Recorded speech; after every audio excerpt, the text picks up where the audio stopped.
Kaza turabaha ikaze banywanyi bacu bakunze bacu mudukurikirana muri mpande zine zisikaze mu makuru tugiye kubabwira amakuru aravugwa muri kano kanya tubitse kugira sabone kugira subscribe bakoresha ururimi rw'icongereza kaze mu makuru aho tugiye kubabwira avugwa muri kano kanya kw'isi.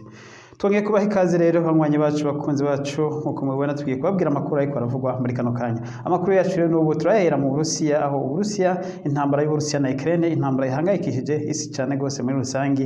Intambara rero n'ubu nkuko bisanzwe iri kwibandaniza mu gace ka Donbas region agace gasa no kwageramiwe cyane gose n'ibitero bikomeye cyane gose ibitero biva mu Burusiya. Uburusiya n'ubu rero bukoresha indege ndetse aho bukoresha n'amato y'intambara mu kurasa amamisire hakomeye cyane amamisire mu bwoko bwa Kariba arasa ku birindiro by'abasirikare ba Ukraine. Abasirikare ba Ukraine bariko baragerageza kwiyegeranya ngo kugira ngo barabe ko bogombora kano gace kose kaza nuko kagiye kugwa mu minwe y'igisirikare cy'Uburusiya. Tukivuga rero ivyino ntambara iri kurabera muri kano gace, Perezida Vladimir Putin ku munsi w'ejo yaradeclaye intsinzi burundu idasubirwamo, intsinzi avuga ko ari intsinzi ikomeye cyane gose mu gihugu cy'Uburusiya, aho yavuze ko ingabo ziwe ziriko zirazifatamo neza mu ntambara zirimwo mu gihugu ca Ukraine. Havuga ngo igihugu ciwe ntikizokwigera cemera ko ngo umutekano w'akarere uhungabana, ngo igihugu ciwe kizokora ibishoboka byose kugira ngo gikingire abarusiya ndetse ngo n'abafitaniye isano n'Uburusiya. Iyo yabivuze aho yadeklara intsinzi burundu ku ntara ya Mariupol. Tubivuze ko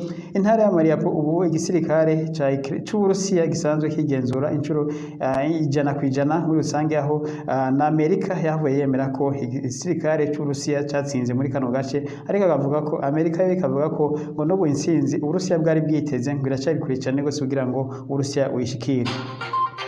Tukivuga rero ivyaka gace nyene ka Mariupol gasigaye kagenzurwa ubu n'igisirikare cy'Uburusiya. Uburusiya bumenyesha ko ngo abasirikare 2439 aribo bishikanye batanze imihoho. Abo basirikare rero bose 2439 bamwe batwaye mu gihugu cy'Uburusiya, abandi bari mu ntara ya Donetsk Republic aho bariko baravurirwa cyane abakomeretse cyane gose bariko baravurwa, ariko abakomeye bose bakaba barajanywe mu Burusiya. Ubu bari mu Burusiya harindiriye urubanza bazocirwa, kuko igihugu cy'Uburusiya kimenyesha ko bano basirikare ba Ukraine bazocirirwa urubanza, ngo ndetse bamwe bazohanwa bivanye n'amakosa ngo bakoze ngo yo kwanka gushira ibigwanisho hasi, kuko Uburusiya bwari bwabasabye gushira ibigwanisho hasi hakiri kare baranka. Rero bazohanishwa ibihano bitandukanye, ndetse bikaba bivuga ko ngo Uburusiya bwa buteganya gucira ibihano byo gupfa bamwe muri bano basirikare. Nta wuzire ico bazofatira ko kugira bacire ibihano bitandukanye, ngira ngo bazoraba amapete bafise maze babacire ibihano bitandukanye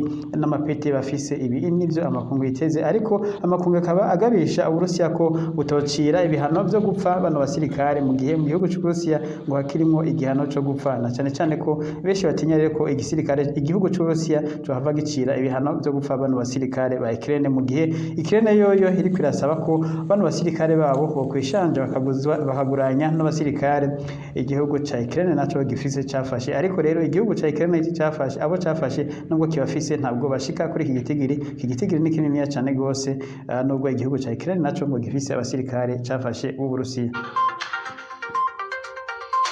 Rero intambara isanzwe iri kuratera ibyago byinshi cyane gose. Tumaze iminsi tubabwira ibyago by'inzara bibandanya kwiyongerana ku isi hirya no hino kubera intambara iriko irahuza bino bihugu byari bisanzwe bifitiye urunini cyane gose isi, yaba mu by'ibitoro yaba mu by'ibifungurwa. Isi rero yose hirya no hino inzara iriko iratangura, impuha z'inzara ziriko ziratangura kuvugwa yaba mu Burayi ndetse no muri Amerika ndetse no ku mugabane wa Afurika. Ibi rero ngo bikaba bishobora guhagarara mu gihe iyi ntambara yohagarara. Intambara nayo rero amakungu akaba atabona ingene izohagarara, ahubwo Uburayi na Amerika bariko biyumvira ukuntu bokongera ibigwanisho bikomeye cyane igihugu ca Ukraine kugira ngo kibashe kwirukana Uburusiya. Ibi navyo rero bikaba bitagiye koroha mu gihe ikivuko ca Mariupol bahora bacishamwe ibigwanisho kimaze kuba carugawe n'igisirikare c'Uburusiya. Ndetse ku munsi w'ejo twarabwiye amakuru aho igisirikare c'Uburusiya cerekanye video kivuga ko ari ubwato bwari buzanye bwa Amerika bwari buzanye ibigwanisho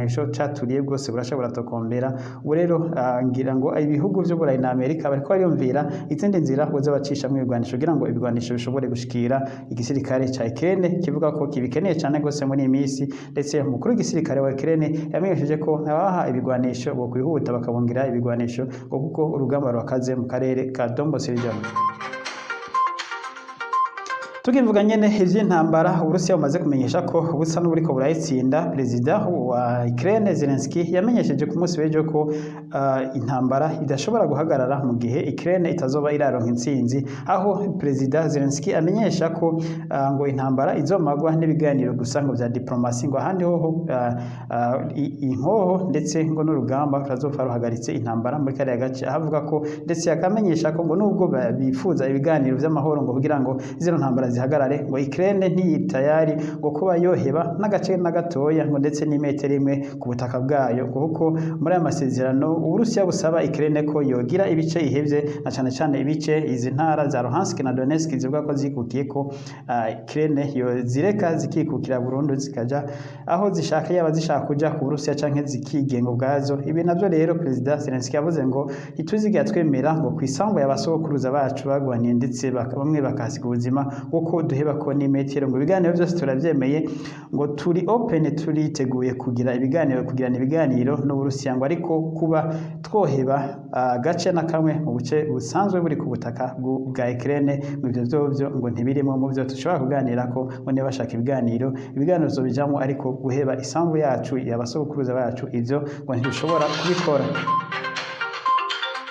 Tuve rero muri aya makuru y'intambara y'angaha mu Burusiya bwaramenyesheje kandi ko muri imisi ugiye kubaka ayandi makambi yakomeye cyane, amakambi y'igisirikare mu makambi 12 azokubakwa mu burengero bw'igihugu cy'Uburusiya, na cyane cyane ku mupaka ho hana imbibe igihugu ca Sweden ndetse n'igihugu ca Finland. Harimo niho bazokubaka aya amakambi azoba arimo abasirikare karuhariwe, ndetse ngo azoba arimo n'amabombe ya nucleaire ndetse n'amamisire yandi atera kure ICBM. Aya makambi rero ngo azokubakwa ngo mu gucungera umutekano w'igihugu cy'Uburusiya, ngo cyane cyane ngo uko ibihugu byahora bitari mu muryango wa NATO bigiye kuja mu muryango wa NATO. Ngo rero umukuru w'igisirikare w'Uburusiya bimenyesheje ngo kuzoba ari gucungera umutekano w'Abarusiya muri rusange, ngo nico gituma biyumviriye kugira amakambi 12 adasanzwe azoba ajeje kugenzura imyitwarire y'igisirikare ca NATO, ndetse ngo nta kandi kazi azoba afise akazi kanini nako guhangana n'igisirikare n'iyaguka ry'igisirikare ca NATO mu karere Uburusiya buherereyemo.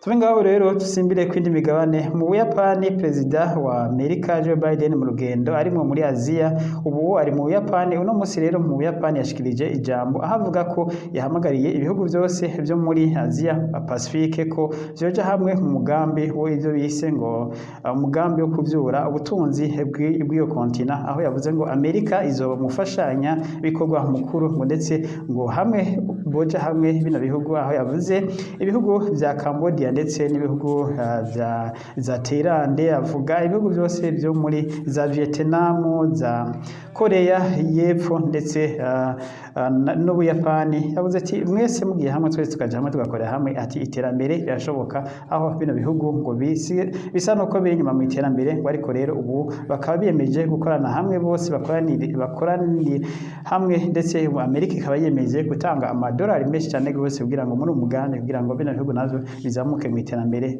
Ngo Amerika ibizeje ko izobafasha mu kuzamura iterambere ryo muri kano gace ka Aziya ya Pacifique, aho yavuze ko ngo gufashanya birakenewe muri kino gihe, ngo na cyane cyane ko isi ihanzwe n'ibyago byinshi. Rero ngo iterambere ry'isi ubu ntabwo ryoraba umuntu we cyangwa igihugu kimwe, ngo ariko ibihugu byose bigiye hamwe birashobora gushika ku iterambere rirama ry'isi muri rusange.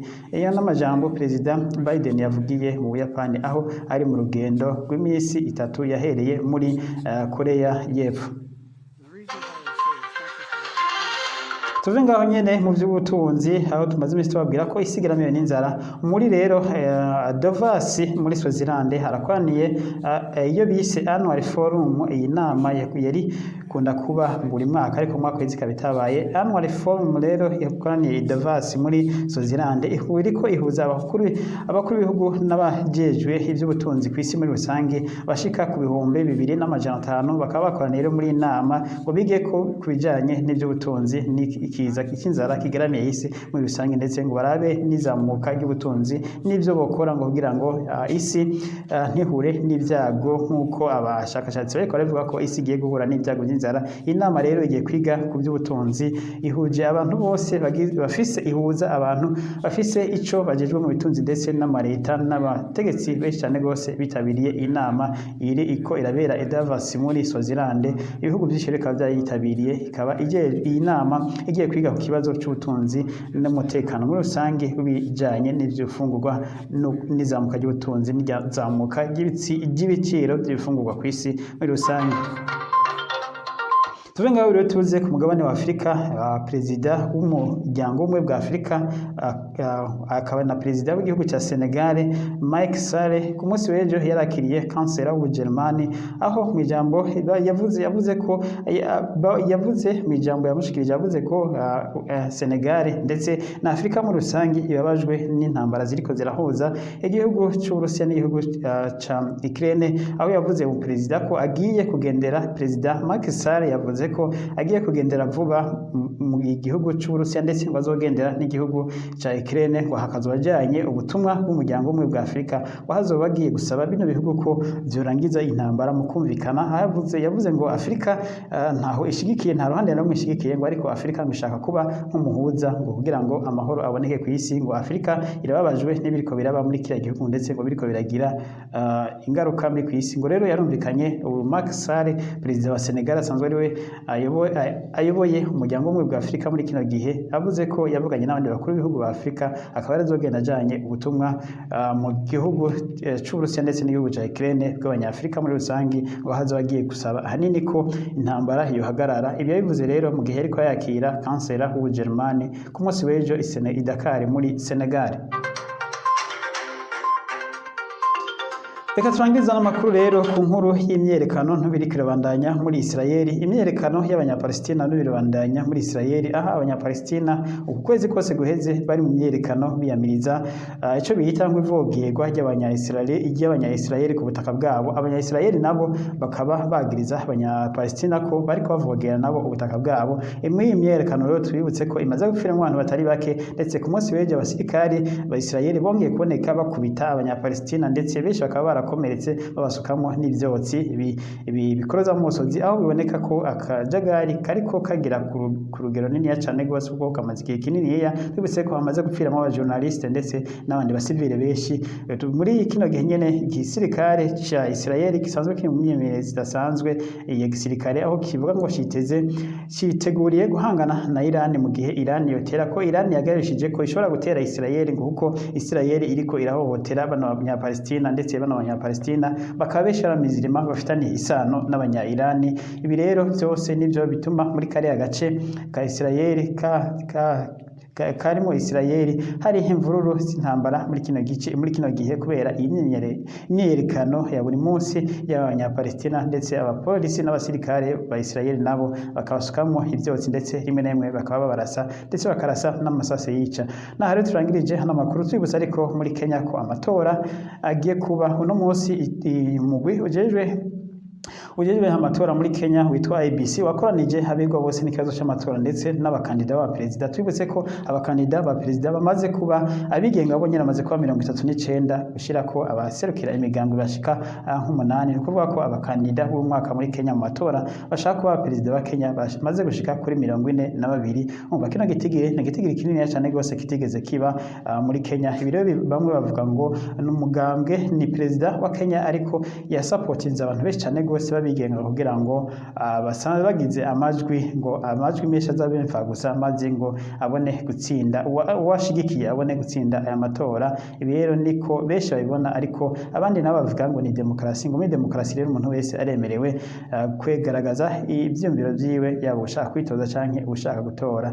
Naho rero turangirije aya makuru yacu tubibutsa ko mukomeze kugira sabone na subscribe maze tukomeze kubaha amakuru atohojwe neza ari ku mwanya. Mwakoze rero mushikare kwa natwe mugire ibihe byiza, Imana ibazigame mwese, naho utaha amakuru yacu yo hanyuma mushikare kubana natwe mugire n'ibihe byiza aho muherereye.